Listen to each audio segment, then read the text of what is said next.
introducing myself and my family. My name is Allison Miller, and as I sit down to share this story, I realize how much it has shaped who I am. I'm 29 years old, born and raised in Baton Rouge, Louisiana, though I've always felt like more of an outsider than a true Southerner. My childhood was ordinary by most standards. My parents worked hard to provide a modest home, and I grew up surrounded by cypress trees and the hum of summer cicadas. I wasn't particularly rebellious, but I was always curious, an observer who watched people carefully, picking up on the subtleties most chose to ignore. Education was my ticket out, or so I thought. I put myself through Louisiana State University, focusing on accounting. I loved numbers, not just for the stability they promised, but for the clarity they brought to a sometimes confusing world. College years were a whirlwind of late-night study sessions, cheap coffee, and the friendships that, despite our best promises, faded with graduation. After college, I dreamed of something bigger, a city job, a new adventure, but life had other plans. That's when I met Daniel Miller. Daniel was nothing like the boys I'd grown up with. He was thoughtful, gentle, and, in a town where family names carried weight, his family history was something of a local legend. The Millers owned much of the real estate on the edge of town, and their family gatherings were small-town royalty affairs. Garden parties with sweet tea, laughter rolling across lawns, the whole picture-perfect Southern charm thing. Daniel and I fell in love fast, perhaps too fast, looking back now. Marrying into the Miller family was both a dream and a warning. My parents, ever the pragmatists, worried about me stepping into a world so different from our own. But I was enchanted by the idea of belonging, even if it sometimes felt out of reach. The Miller house itself was imposing, a two-story colonial with white columns, oak trees veiling the porch, and memories etched into every corner. Daniel's mother, Ruth, ran the household with the precision of a general. She was gracious in public, but I soon learned her kindness was conditional, especially toward outsiders like me. Then there was Brittany, Daniel's younger sister, 24 at the time. Brittany was the sun around which the Miller family revolved. Beautiful, lively, quick-witted, but also sharp-tongued and used to getting what she wanted. She had that rare ability to light up a room and shut someone out at the same time. From the very beginning, she kept her distance from me. Her conversations always guarded, her smiles never quite reaching her eyes. Despite it all, I tried to embrace this new life. I learned how to bake cornbread the way Ruth liked it, remembered every cousin's birthday, and volunteered at church events. Still, I often found myself sitting on the edge of their family pictures, included, but not truly belonging. Looking back, I realize how naive my hope was, believing trust was something simply given when, in reality, it was something I'd have to earn against the tide of their skepticism. But I want to be clear. When I married Daniel, I didn't just gain a husband. I inherited an entire legacy, with all its expectations, secrets, and unspoken rules. I stepped willingly into a world of tradition and scrutiny, determined to make my place in it, even as the shadows in the corners grew darker than I could have ever imagined. My new life and the pressure from my husband's family, becoming a Miller, wasn't just about changing my name. It was about stepping into a house with its own traditions, routines, and silent codes of conduct. As Daniel and I unpacked our boxes in the upstairs guest room that Ruth insisted would do for now, I began to sense I was standing on someone else's stage, reciting lines to a script I'd never read. The Miller family had a rhythm all their own. Breakfasts were silent affairs, formal and punctual, with Ruth presiding at the end of the table, her posture as crisp as her white blouses. Conversation hovered politely over weather and church news, but never strayed into anything messy or personal. I quickly learned that my brand of openness, my easy chatter about college friends and childhood memories, was better left unsaid. Ruth preferred things tidy, predictable, and above all, proper. Even the silverware placement seemed to have a legacy attached. Ruth's attention to detail bordered on obsessive. She'd appear behind my shoulder as I folded laundry, gently suggesting a better way to stack Daniel's shirts, demonstrating the Miller method of making beds, and instructing me on the correct seasoning for cornbread, which was taken much more seriously than I expected. Once, after a Sunday dinner, she quietly refolded every napkin I'd placed, offering a tight-lipped smile as she did. Brittany, meanwhile, was a force of nature. She breezed in and out of the house as she pleased, leaving a trail of perfume and laughter behind her. Her life seemed effortless, filled with friends, parties, and shopping trips to New Orleans. She would toss casual remarks my way. "That dress is cute, Allison, but it's a little plain, don't you think?" That sounded like compliments, but always landed like tiny jabs. If I offered help or advice, she brushed it off with a shrug. I could never shake the sense that she saw me as a guest, overstaying her welcome. Daniel, for his part, wanted desperately for me to be comfortable, but he was pulled between worlds. He spent long evenings helping his father with business and weekends accompanying his mother to charity galas. He reassured me with soft words at night, promising it just takes time for the family to accept me. But I saw the uncertainty in his eyes whenever Ruth made a pointed comment or Brittany rolled hers in my direction. What wore me down most wasn't any single word or look. It was the constant feeling of being measured, compared to some invisible standard of what a real Miller woman should be.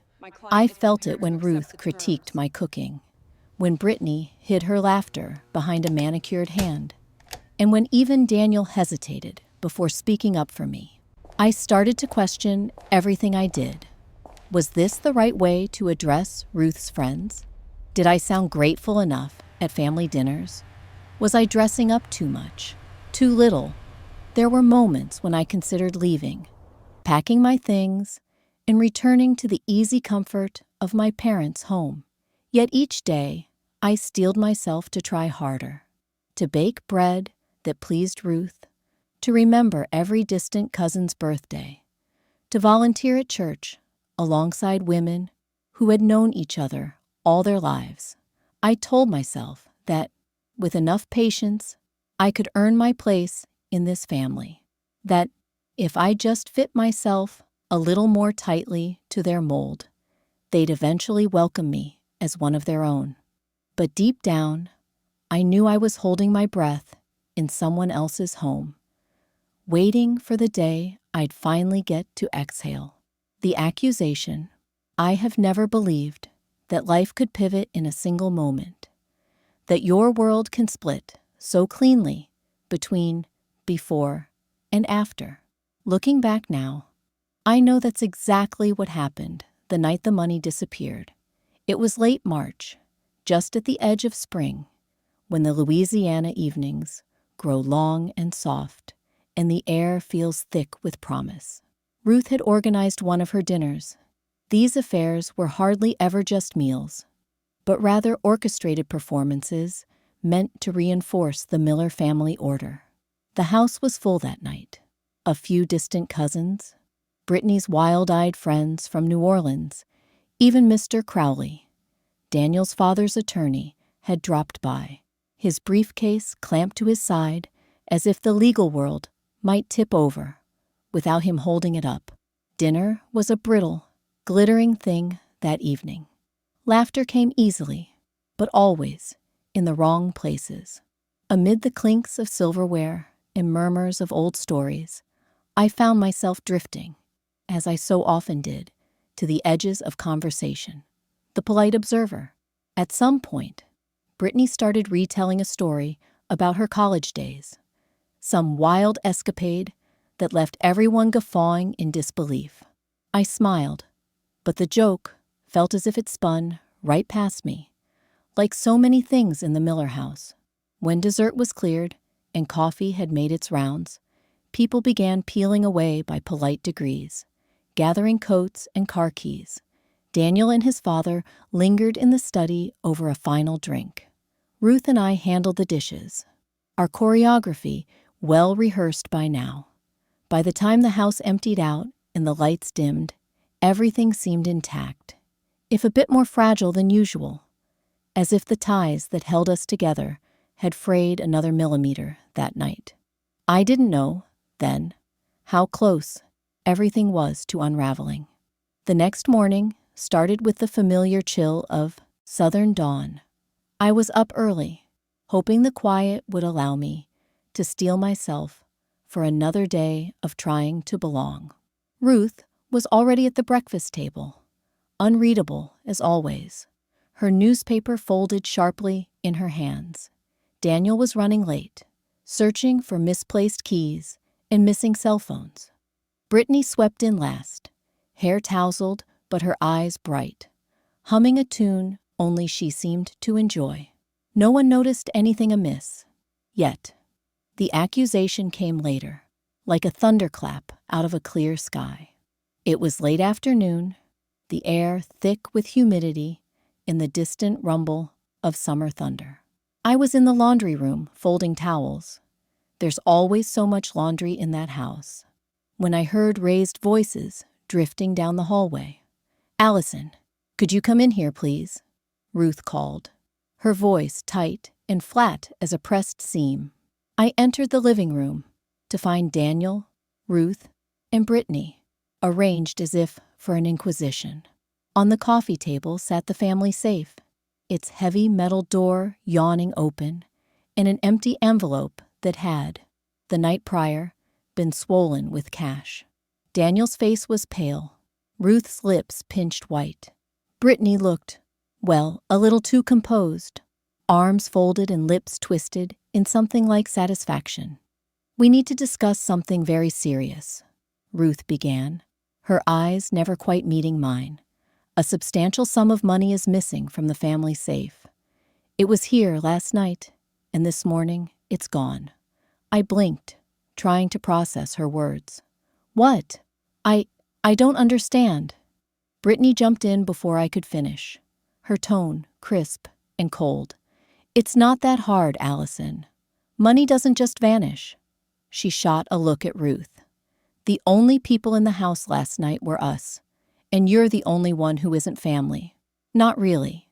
Her words thudded in the air, heavy with implication. I looked at Daniel, pleading silently for support. He opened his mouth, hesitated, then closed it again. For the first time in our marriage, I saw not understanding in his eyes, but hesitation, doubt. "But surely there's some mistake," I managed, trying to keep my voice steady. "Why would I steal from my own home?"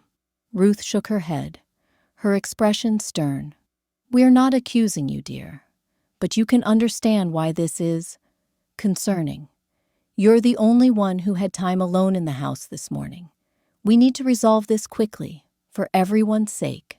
The conversation spiraled into a kind of surreal interrogation.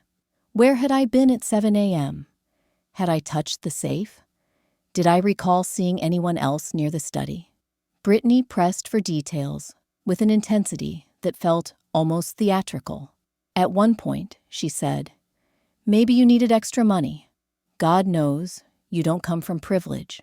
I felt my cheeks burn, but I refused to look away. I have never stolen anything in my life. If money's missing, then someone else took it.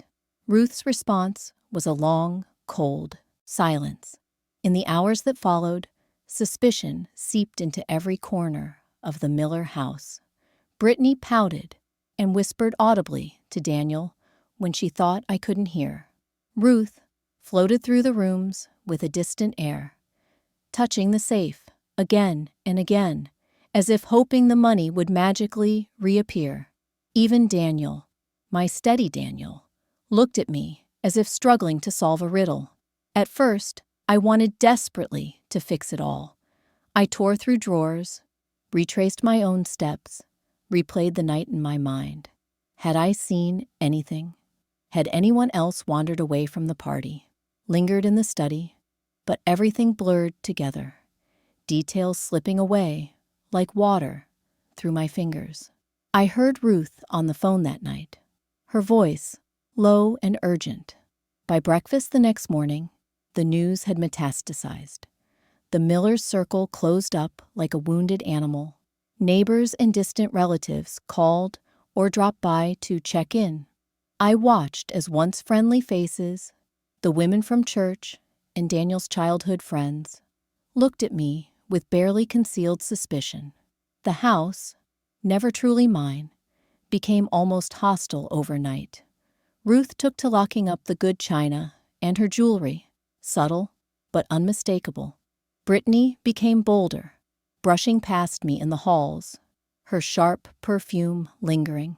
"You know, Allison," she said one morning as she flicked through her phone, "people talk in this town. Once a thief, always a thief."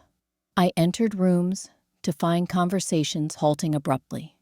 Whenever I tried to defend myself, Ruth patted my hand with chilly pity. "Let's not make a scene, dear.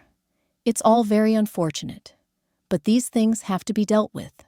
Daniel, overwhelmed, retreated into himself. At night, lying side by side, the space between us felt monumental. He'd reach for my hand, then think better of it.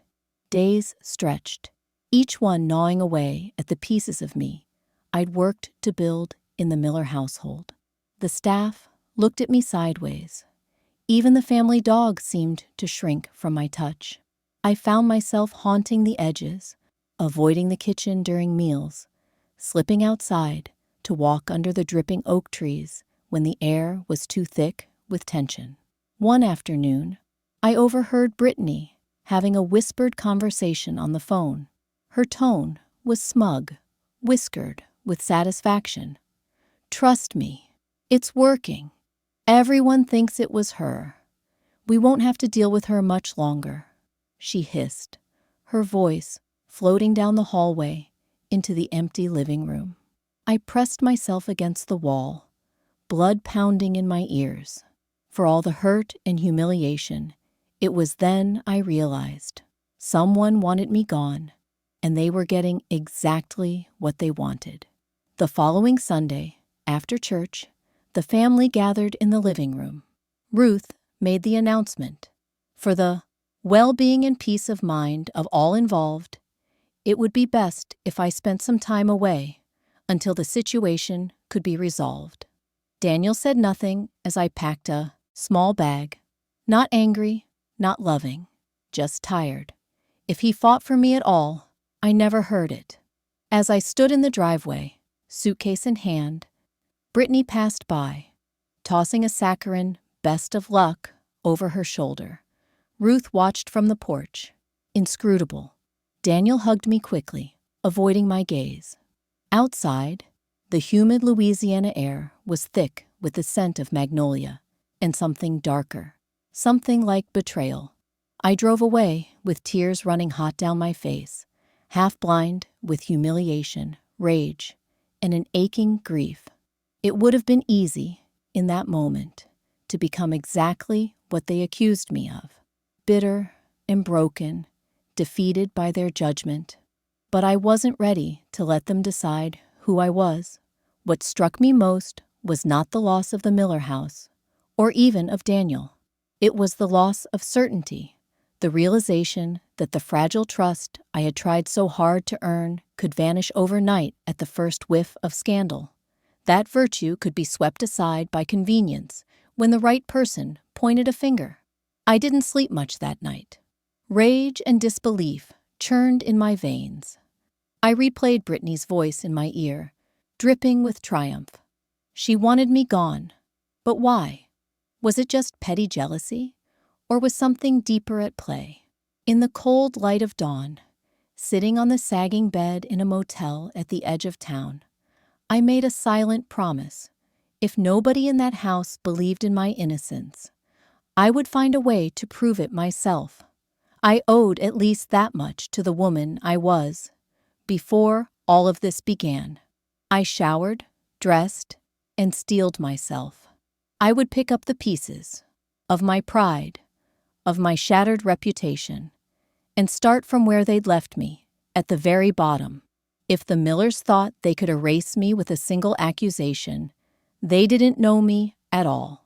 This wasn't the end of my story. It was the beginning of the fight to reclaim my name, and maybe, finally, to find out what I was truly made of.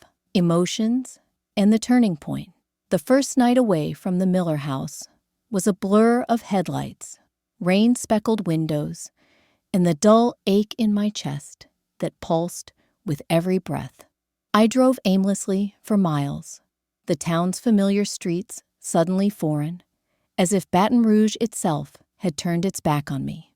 Eventually, I pulled into the parking lot of a nondescript roadside motel, a squat, two-story building with flickering neon and a vacancy sign that glowed an angry red. I sat in the car silent, the engine idling, hands clenched around the steering wheel so tightly my knuckles ached. There's an odd kind of silence that comes after your world collapses. It isn't peaceful. It's a suffocating emptiness, a ringing in your ears that drowns out everything else. For hours I sat there, replaying the scene in the Miller living room. The safe, gaping open, the money gone, their eyes boring into me with cold suspicion. And then the slow, humiliating parade out of the house I'd tried to make a home. I stared at myself, the rearview mirror, searching for signs I might be the person they believed me to be. My reflection looked battered, puffy eyes, rimmed with red, hair messy, mouth pressed into a hard, thin line. But beneath the exhaustion, I saw something I hadn't noticed in years, a glimmer of the tough, stubborn girl I used to be before I'd learned how to shrink myself to fit into the Miller's world. Inside the motel room, the air was thick with mildew. The scratchy coverlet smelled faintly of bleach and cigarettes. I dropped my bag by the door and sat on the creaking bed, hands in my lap. The walls were thin. I could hear the muffled drone of a television from the next room, punctuated by harsh laughter. I was alone, truly alone, for the first time since my wedding day. At first, grief came in waves. One moment, I'd be dry-eyed and numb. The next, I was sobbing silently, clinging to a pillow, my shoulders heaving with all the broken things I couldn't say, to Daniel, to Ruth, to Brittany. The shame was worse than the loss.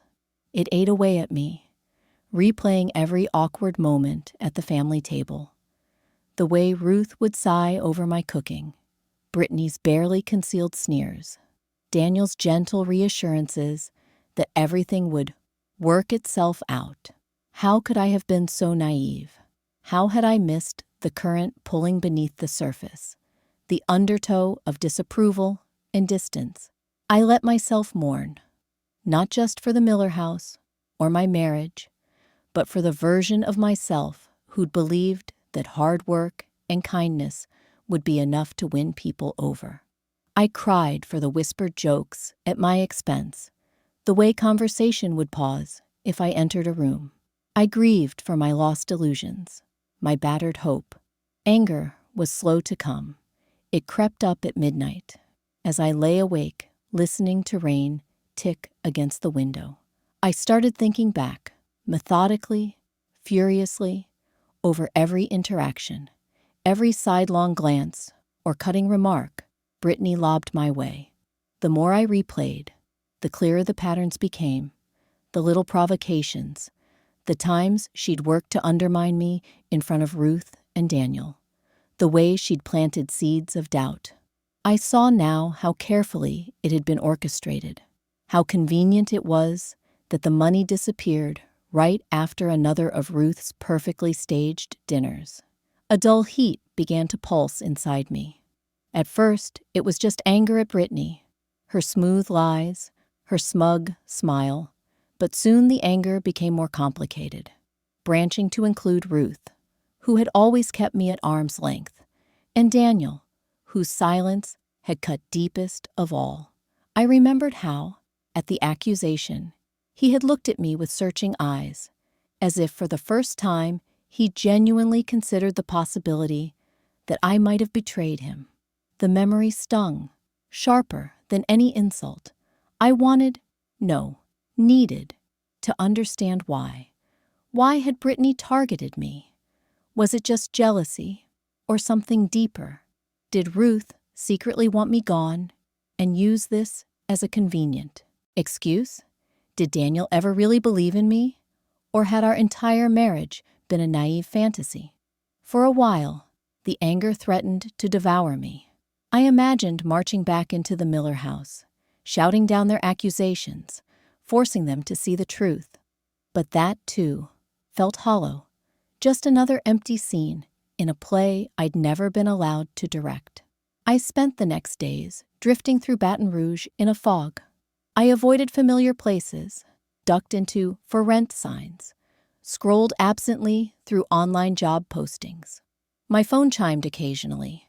Well-meaning texts from old friends, awkward check-ins from my mother. I ignored most of them.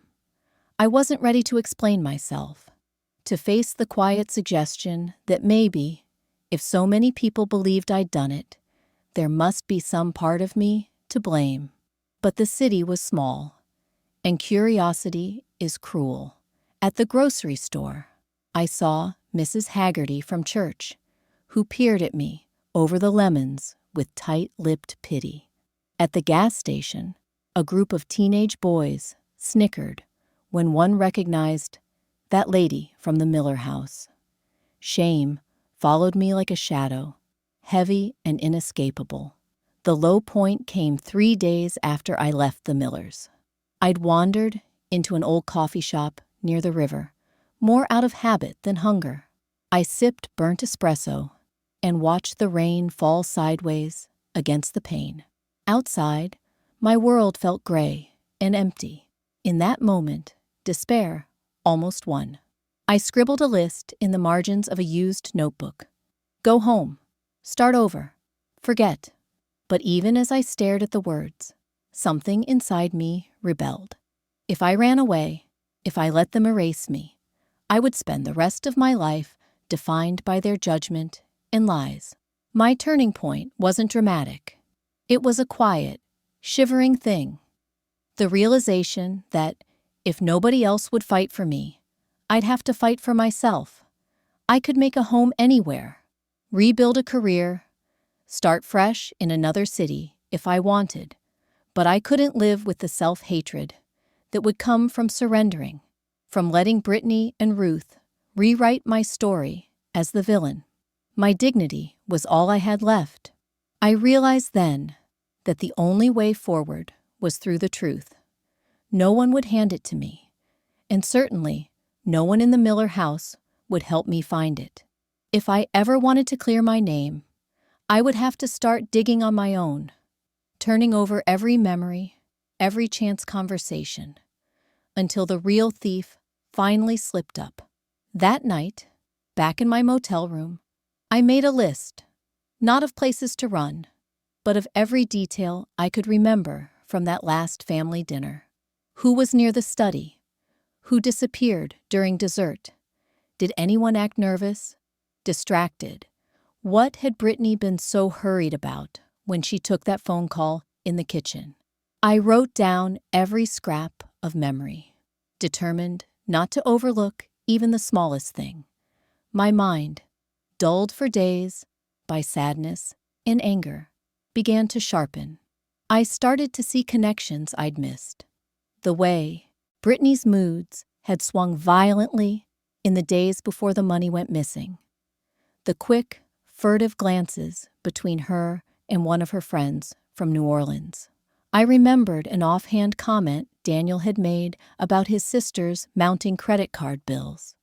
And I remembered most of all the relish in Brittany's voice when she'd hurled accusations at me.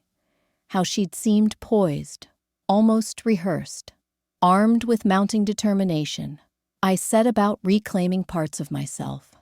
I called a college friend, Kelly, who still lived in Baton Rouge. Over coffee, I told her what had happened, bracing for disbelief or gossip. But Kelly listened, eyes narrowing with disbelief and anger, not at me, but for me. "Allison, this isn't you," she said finally. "I know you. Let's figure out how to get to the bottom of this." Bolstered by her support, I started my own investigation. I scoured social media for posts and photos from the dinner, anything that might show who'd been in what room at key moments. I called my bank to confirm I hadn't made any suspicious withdrawals. I even spoke, cautiously, with the family's housekeeper, who confessed she'd seen Brittany sneaking around the study the night before the money disappeared. Piece by piece, my resolve hardened. The pain was still there, a deep, dull ache in my chest whenever I remembered Daniel's eyes or Ruth's cold words. But at last, it was transforming into something stronger. My shame became fuel. My anger became focus. Looking back, I think that's what real strength is. Not the absence of fear or sorrow, but the choice to keep moving anyway. Every painful memory became a step forward. Every doubter, every rumor was another reason to find the truth. And, in the clarity of that resolve, I found something I hadn't felt in years. Hope. Not the airy hope of happy endings, but the hard, gritty kind that grows from rock bottom when there's nothing left to lose. So I stopped hiding. I put on my best dress, even if it was a little plain by Brittany's standards, and walked down Main Street with my head held high. I reached out to old contacts, to neighbors who'd always liked me, to anyone who might have noticed something odd the night of the party. I told my story wherever I thought someone would listen, and slowly, I felt the weight in my chest begin to lift. Maybe the Millers had taken my place in their family, my reputation in the town, even my sense of belonging. But they hadn't taken my sense of self. That was something I would fight to keep, no matter what it cost. That was the turning point. The day I stopped being the outsider, the silent scapegoat, and started being Allison Miller again. Not the daughter-in-law, not the accused, not the broken wife. Myself, a woman who refused to bow to injustice, a woman who, even in the darkest silence, found the courage to keep going. And for the first time in weeks, as I watched the motel ceiling fade into a dawn, I finally slept. Tomorrow, I would keep searching. Tomorrow, I would press forward. The fight was just beginning. And this time, I wouldn't let anyone write my ending but me. Uncovering the truth. There comes a point, after you've been battered by enough loss and shame, when fear gives way entirely to determination. It was as if a switch had flipped inside me.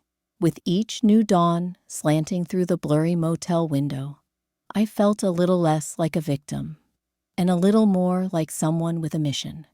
If everyone else had agreed to forget who I truly was, then my clearest purpose was to remind them, by finding the truth, no matter what it cost. I started with the obvious, replaying every second of that fateful night in my head, mining my memories for anything that felt off, out of place, wrong. The Miller family's dinner parties always had a predictable choreography. Yet that night, I remembered a different energy humming beneath the surface. Brittany, usually the center of laughter, had seemed unusually agitated, checking her phone obsessively, ducking out of the room more than once. And there had been that tense exchange between her and one of her college friends. A quick, hushed conversation in the hallway that ended with Brittany pressing a bill into her friend's palm and whispering something I couldn't quite catch. I wrote it all down, filling page after page in my battered journal. I drew charts, lists, timelines, trying to force some kind of order into the chaos of my thoughts. In one timeline, I marked the exact moment the safe had last been opened, according to Ruth's rigid accounting, and cross-referenced it with Brittany's unexplained absences. But memory alone was slippery, subject to my own hopes, fears, and the bitter taste of betrayal. I needed more: concrete evidence, second witnesses, paper trails. I thought of the detective novels I'd loved as a lonely only child, nights spent under the sheets, flashlight in hand, marveling at girls who dared to find what adults overlooked. By now, word of my disgrace had circled town a dozen times. I knew people whispered at the market and exchanged glances in church pews. Still, I swallowed my pride and reached out. First to my friend Kelly, whose clear-eyed loyalty had always felt like an anchor. She met me at a diner just off the highway, bought me coffee, and listened, truly listened, as I poured out every concern, suspicion, and fragment of memory. "You know what, Al?" She leaned in, tapping her fingers thoughtfully on the sugar dispenser. "Brittany always did know how to twist a story. Remember sophomore year when she got half the senior class blamed for that prank?" Kelly's lips curled into a wry smile. "If anyone could frame you and walk away with a clean dress, it's her, but nobody expects you to fight back." "Maybe it's about time someone did," I said, surprised at the steel in my voice. Galvanized by Kelly's support, I began to piece together an informal investigation. It started small, emailing the Miller family's housekeeper, Maria, under the pretense of a polite check-in. Maria was one of the quiet, steadfast presences in the Miller home. Over the years, I'd watched her slip through the rooms, eyes sharp even when her voice was soft. She replied quickly and agreed to meet me behind the church after Sunday services. "Just a few minutes," she said, before stepping back into the shadows of more powerful people. Maria's hands trembled as she handed me a wrinkled grocery list scrawled on the back of a napkin. "I shouldn't, but you need to know. That night, after dinner, I saw Miss Brittany in the study. She had a key, always said it was for emergencies, but I heard her opening the safe. When she left, she looked upset. I wanted to tell Mrs. Ruth, but you know how things are." I squeezed her hand, gratitude and sorrow tangling in my chest. "Thank you, Maria. I'll protect you as best I can." Empowered by this first confirmation, my confidence grew. I pored over photographs people had posted online, Instagram stories, Facebook albums, the casual snapshots of guests clutching cocktails in the garden while the study door loomed open in the background. In one image, blurry but distinct, Brittany could be seen disappearing down the hallway with a tight, anxious set to her shoulders, far from her usual sparkling pose. Next, I called my old college roommate, Jess, who had attended the dinner with her fiancé. Jess's memory was razor sharp, unclouded by Miller politics. She recalled seeing Brittany and her friend Stacy whispering furiously on the front porch at the very moment Ruth announced dessert. Brittany looked panicked, Jess told me. She even asked if I had cash she could borrow. Weird, right? Must have been a rough week for her. A puzzle was emerging. It was clear Brittany had money troubles, but when I tried to access any evidence of debt, I hit a wall. No one in the family would utter a word about her spending, as if her financial escapades were some unspoken Miller secret. Then, a stroke of luck, or providence, found me. One stormy afternoon, as rain hammered the motel's fragile roof, I received a call from Kelly. "You need to see this," she said urgently. "Check the Miller family trust statement." I remembered Ruth always left a copy in the church office after monthly charity reports. "I'll email it now." Inside that document, hidden in the maze of financial records, was proof impossible to deny. On the same day the safe had been robbed, a significant cash withdrawal had been made from Brittany's personal account. She'd tried to cover her tracks with a series of small deposits later. Classic textbook evasion. Piece by piece, the evidence stacked up. Brittany's alibi for the night of the theft grew thinner with each new witness. Her friend, Stacy, when pressed via direct message on social media, admitted she'd helped Brittany hide something in the trunk of her car. "She said it was just old paperwork," Stacy wrote. "But she was acting so jumpy, I had a bad feeling. I really don't want to get involved." My emotions ran hot and cold as new truths came to light. Shock at the ease with which Brittany had lied. Horror at how seamlessly the family had fallen in line. But also a growing conviction that I was right to keep digging, no matter what it cost me. Sometimes, late at night, I'd feel the old doubt pull at me. Was it worth all this pain? But every time I pictured Brittany's triumphant smirk or Daniel's broken silence, I remembered what was truly at stake: my identity, my dignity, and maybe even my chance at a real future. The final piece of evidence came almost accidentally. One evening, as I debated whether to email Ruth directly with everything I had discovered, my phone buzzed with a voice memo, an accidental audio clip sent by Brittany to her friend as they argued over Venmo payments. The recording was barely over a minute, but the triumph in Brittany's voice rang clear. "She'll never prove it. Everyone loves a good villain, and Allison's too docile to fight back. It was the perfect plan." I played that recording over and over, the words cutting yet strangely empowering.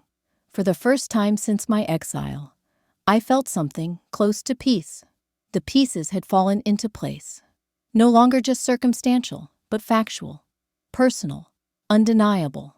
Still, there remained the question of how to present what I'd found. I knew from countless small humiliations that simply confronting Ruth or Brittany would only breed more falsehoods, more denials. No, I needed someone on the inside. Someone whose voice carried enough weight to force the truth into the open. That someone, inevitably, was Daniel. We hadn't spoken much since my departure. His silence, once a comfort, had morphed into an unscalable wall. But I owed him the chance to see things clearly, even if our marriage was in tatters. Late one dusk, I called him and asked for a meeting at the picnic table behind the public library, where no one who mattered to the Millers would overhear.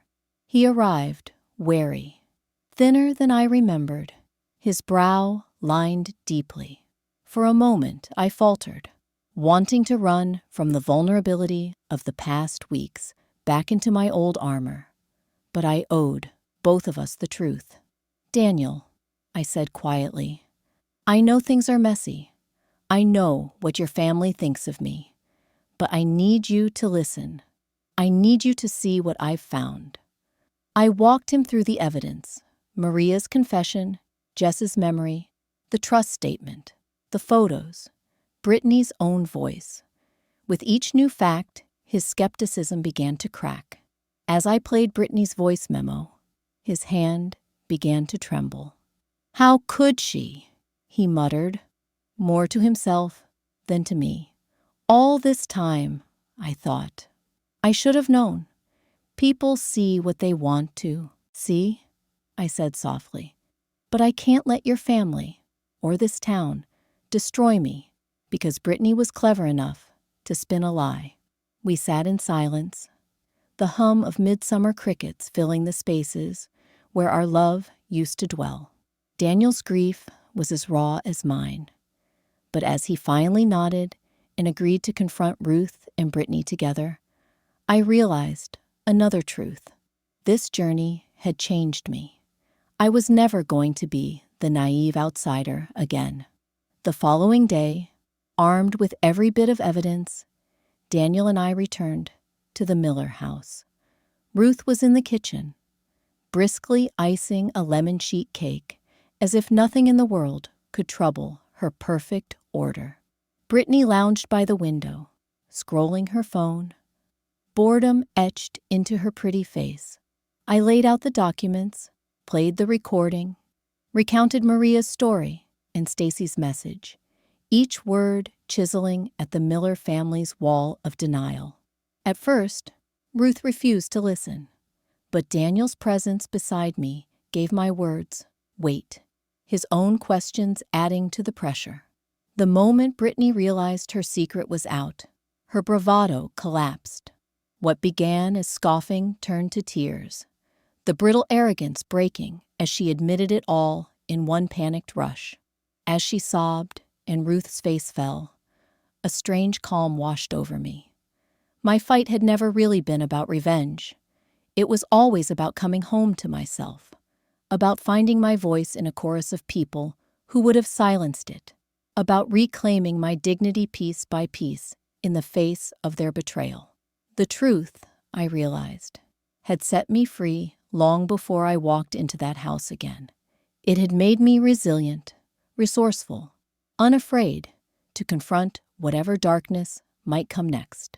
And as Ruth finally whispered an apology, as Daniel reached for my hand, a hesitant gesture of hope, I understood that the woman I'd become mattered far more than the vindication I'd won. My place in the Miller family would never be what I once hoped, but my place within myself, that was finally and forever secure, exposing the truth and resolution. I thought the storm was the accusation, the long weeks of exile, the anxious hunt for proof. But I was wrong. The real storm didn't come until the day I finally stood before the Miller family, ready to lay the truth bare. Daniel insisted that we do it in person, together. I think he felt he owed me that much. After the months of distance and doubt, the night before, I barely slept, rehearsing every word I wanted to say, what evidence to present first so that Ruth couldn't sweep it away, how to face Brittany without flinching, how to steady my voice when old wounds, still raw, threatened to bleed all over the room. When morning came, it brought a muggy heat that pressed against the walls of my motel room and settled in the hollow behind my collarbone. I dressed carefully, as if armor could be woven from a blouse and slacks. I kept my old notebook close, pages stuffed with lists, timelines, the voice memo, and photos on my phone, ready and waiting. Proof of my innocence, and more than that, proof of my stubborn refusal to disappear. We arrived at the Miller house just after 10. The place looked unchanged, stately as ever behind its 2 rows of oaks. But it seemed smaller to me now, like I could see the scaffolding beneath the perfect image, the cracks in the plaster. Daniel carried himself with a gravity I hadn't seen in him before. Maybe he was afraid of what he'd have to face too. The truth about his sister, about himself. Ruth was in the kitchen, slicing lemons. The housekeeper, Maria, barely glanced up when she heard my footsteps, but I caught the flicker of relief in her eyes. Brittany was perched on a bar stool by the window, phone in hand, feigning boredom, but looking up sharply at Daniel and me as we came in together. No one spoke at first. Then Daniel cleared his throat, and you could feel the temperature in the room drop. "We need to have a family meeting," he said. His voice was steady, but I heard the brittle edge there. Now. Minutes later, we sat around the dining table, silent, except for the faint buzz of the ceiling fan and the mechanical tick of Ruth's mantel clock. Daniel glanced at me as if to say, "Ready?" He took my hand beneath the table, a brief pressure, then let go. I stood. If my voice shook at first, I willed it to stillness. I know I was accused of stealing. I know this house decided I was guilty before anyone bothered to look at the evidence. But I have proof, and I need you all to listen. I started with the facts. Maria's story, Jess's memory, the bank statements with Brittany's suspicious withdrawals and deposits, the social media photos, even Stacy's reluctant confession about hiding something for Brittany.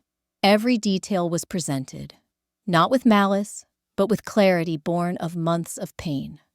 I wanted understanding more than vengeance, though part of me did relish every moment Ruth was forced to listen.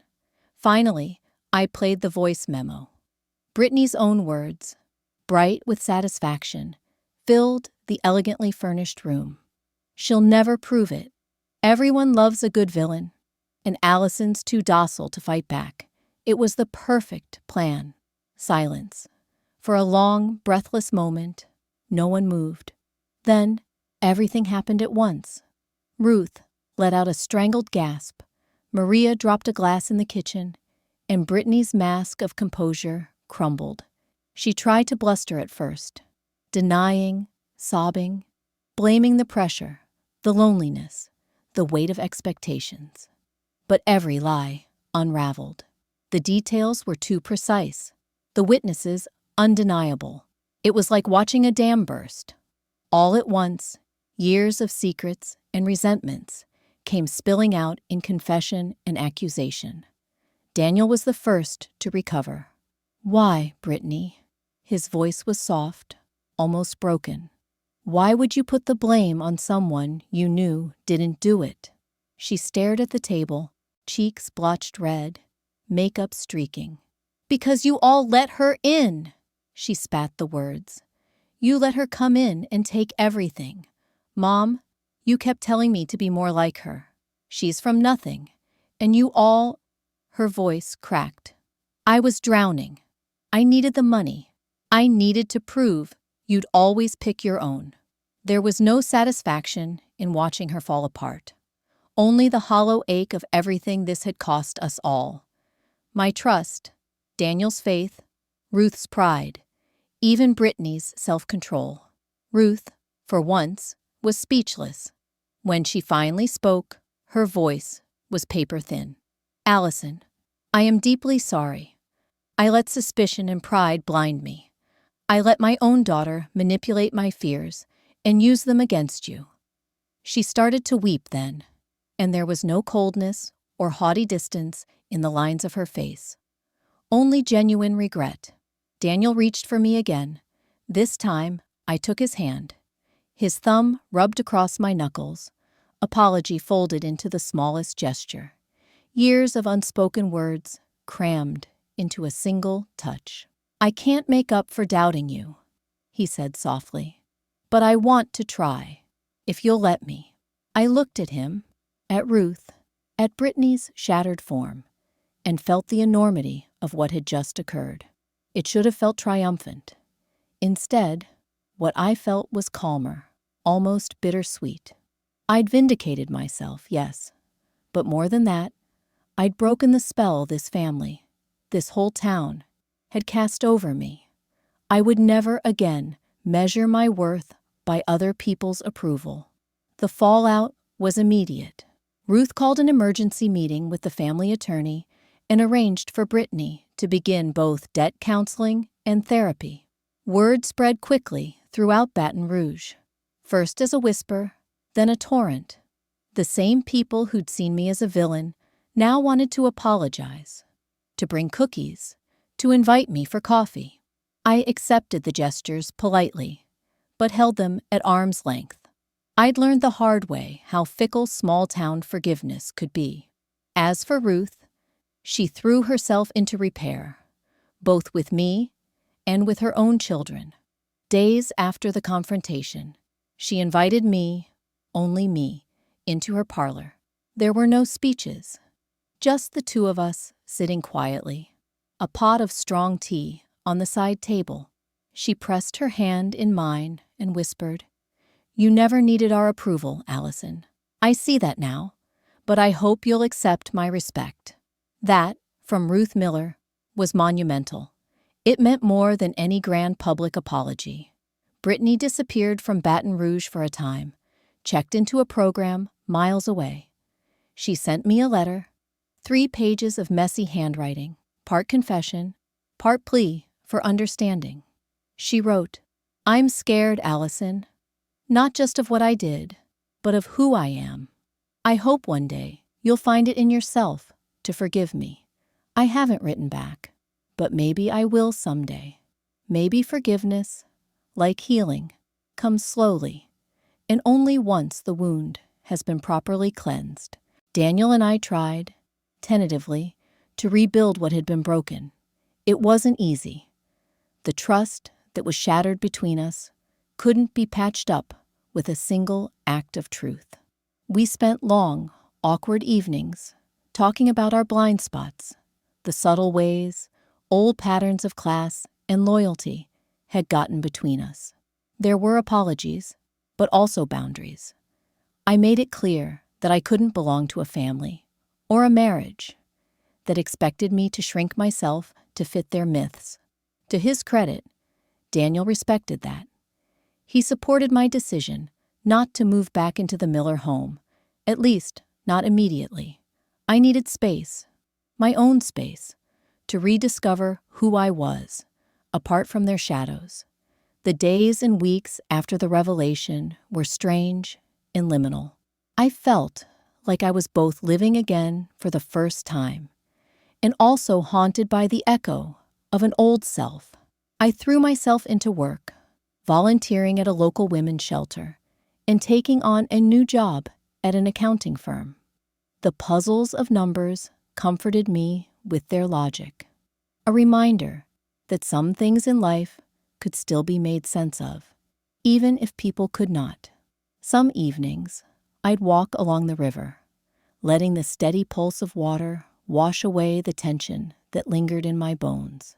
Sometimes, I'd see acquaintances from church or the Miller's inner circle avoid my gaze, unable to stomach their own complicity. Sometimes, though, I'd be stopped by someone who'd watched silently from the margins as I was cast out, and who now looked at me with respect, even awe. "You never stopped fighting," one woman told me, "even when everyone else did." I carried those words with me, a small shield against the memories. Most importantly, I'd learned that anger and pain, when faced head-on, could be transformed. They didn't vanish, but they became the fuel for a new kind of resolve. I refused to let my past be rewritten by other people's comfort or cowardice. In time, I built a new home, an apartment filled with furniture I'd chosen, colors that made me happy, walls decorated with my own photos and paintings. Sometimes Daniel would visit, sometimes even Ruth, when she wanted to talk honestly, without the weight of her family's reputation pressing down on us both. Our relationships became more truthful, less performative. Brittany's absence left a silence in the family that lingered, but it became a space for honesty. Ruth no longer pretended her family was perfect. Daniel no longer looked to his mother or sister or anyone else for permission to live his own life. We all, in our different ways, started again, not as a single unit, but as people learning from the wreckage of the old order. The greatest resolution, though, was the one inside myself. I no longer felt the need to prove anything to the Millers, to Baton Rouge, or even, sometimes, to Daniel. My sense of belonging had shifted inward. Dignity found a home in my backbone. I let the past be exactly that, the past. The truth, at last, set us all free, not by erasing the pain, but by forcing us to acknowledge it, to own it, and to move forward with eyes open. If Brittany's lie had threatened to define me, exposing it made room for me to define myself. on my terms, for the first time in years. And now, as I write this, the air outside my window is sweet with the gold of late spring, light glittering off oak leaves. I am not the woman I was when I first stepped into the Miller house, full of uncertain hope and the desperate wish to belong. I am stronger, scarred perhaps, but also softer in the places where forgiveness and self-respect have taken root. I don't know what the future holds. Maybe another storm is gathering on the horizon. Maybe peace has finally come to stay. What I do know is this: I survived the worst that suspicion and betrayal could do, and I came out the other side, not vanquished, but whole, and that, I suspect, is the truest kind of victory there is. Conclusion and lessons cerned. Life after the storm doesn't arrive with fanfare. It creeps in, quiet, almost apologetic, as if it's not sure it belongs after everything that's been broken.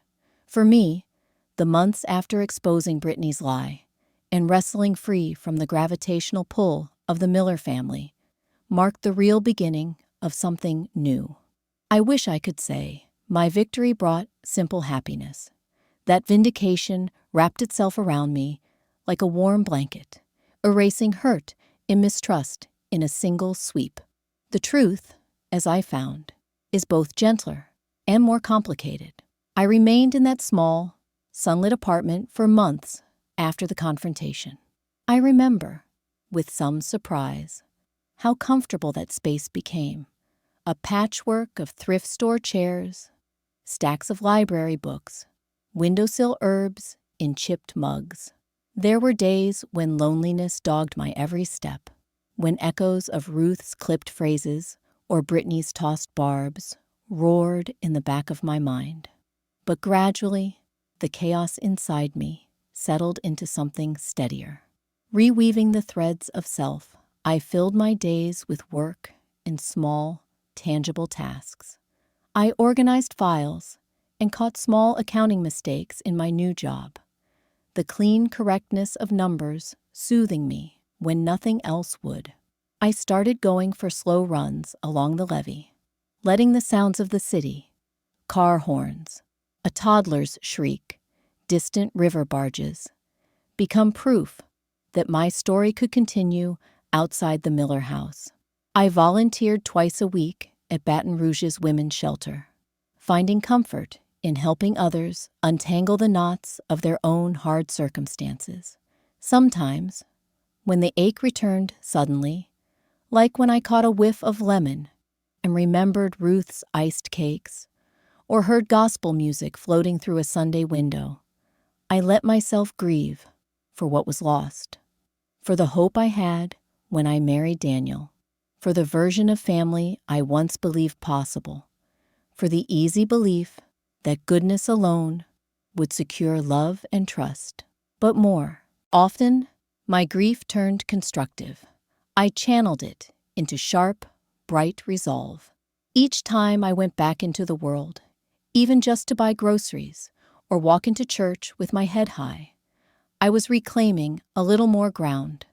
Family, forgiveness, and the limits of both. Daniel did not give up easily. He called and visited, sometimes simply sitting with me in silence. He apologized more than once.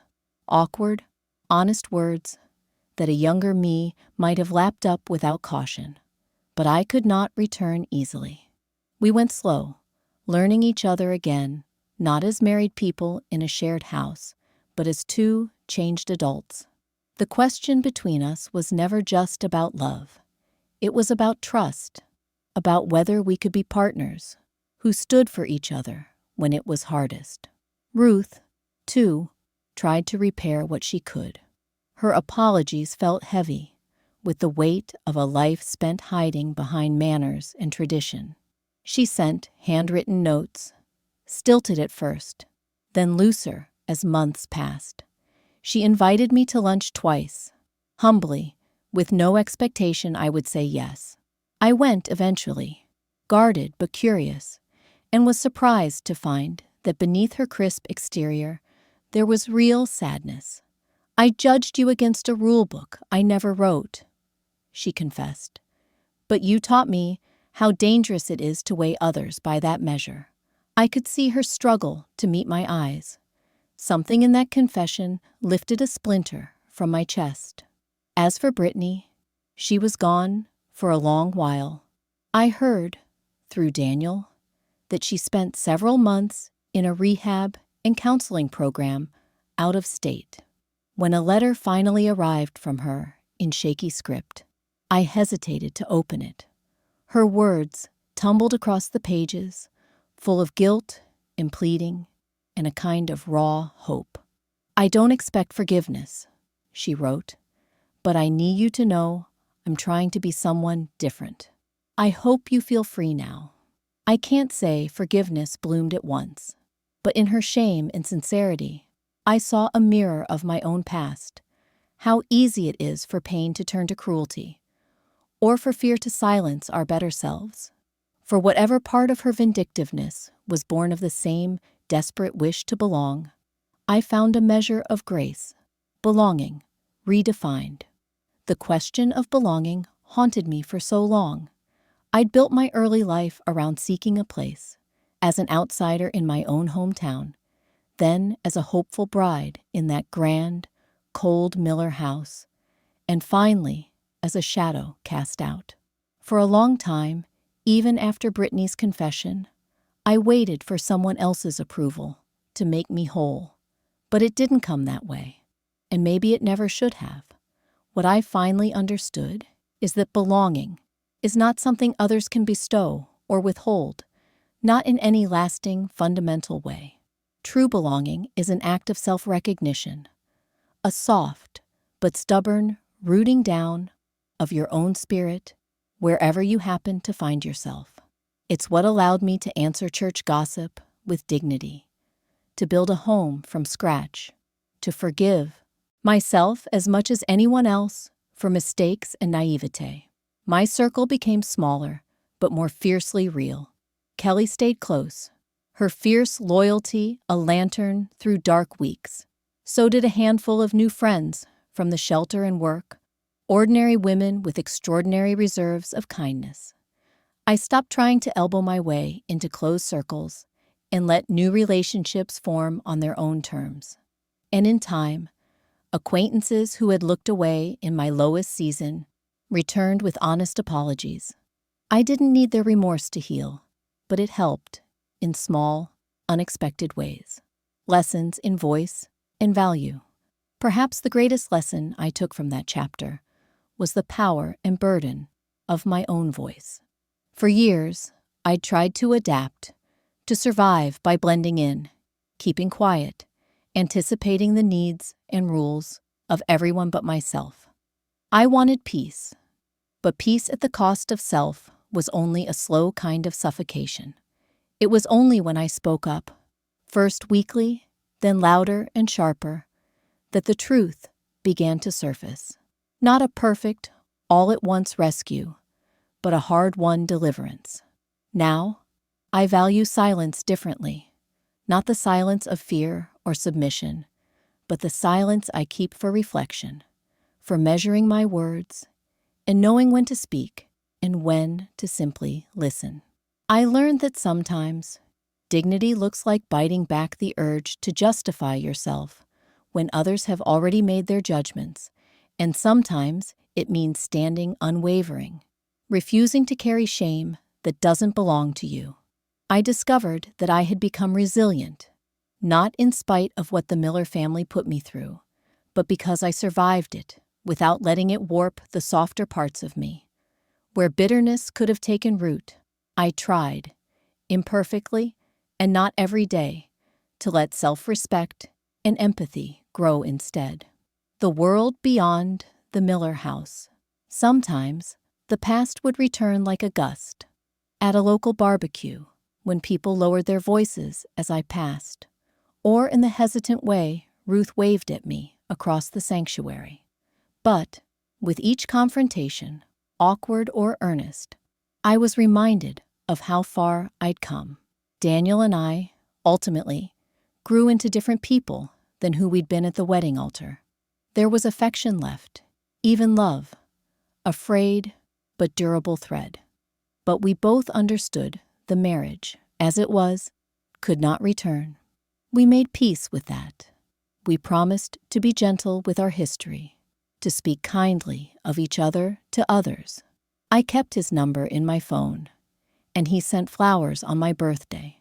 But we charted new lives.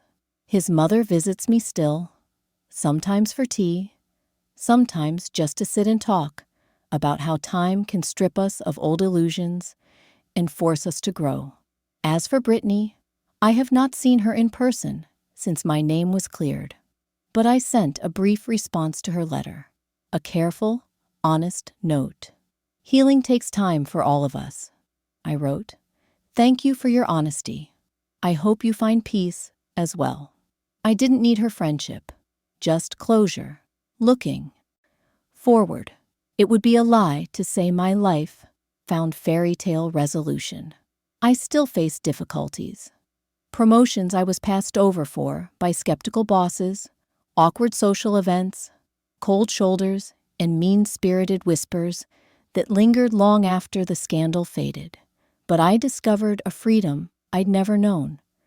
The knowledge that, having faced the worst that suspicion and betrayal could throw at me, I could survive and even thrive on my own terms.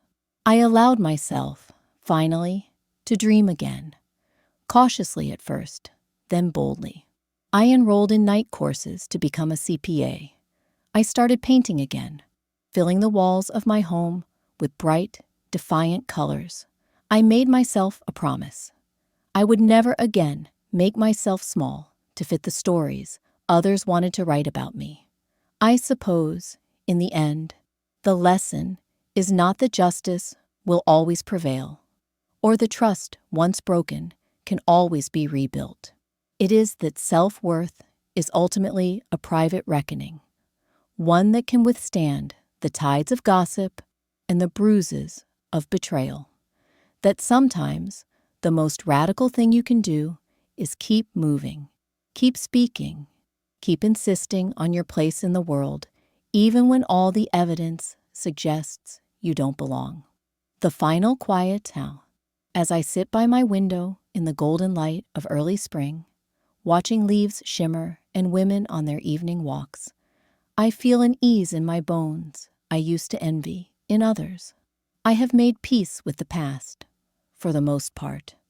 I refuse to carry the shame that wasn't mine, and I even find myself grateful, in some unexpected way, for the crucible the Miller family became. They forced me to choose myself. They forced me not only to defend my dignity, but to define it for myself.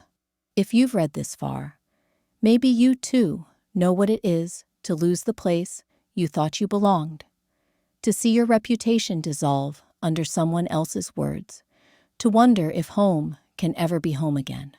I hope you take from my story what I took. There is more strength in quiet endurance than in any dramatic display. More healing in simply standing your ground, day after day, than in any grand gesture. And no one, no family, no husband, no judge or jury of small-town eyes, gets to decide the size of your spirit. I am Allison Miller, not the outsider, not the accused, not even the vindicated, just myself, rebuilt, slowly, stubbornly, and at last, freely. And that is enough.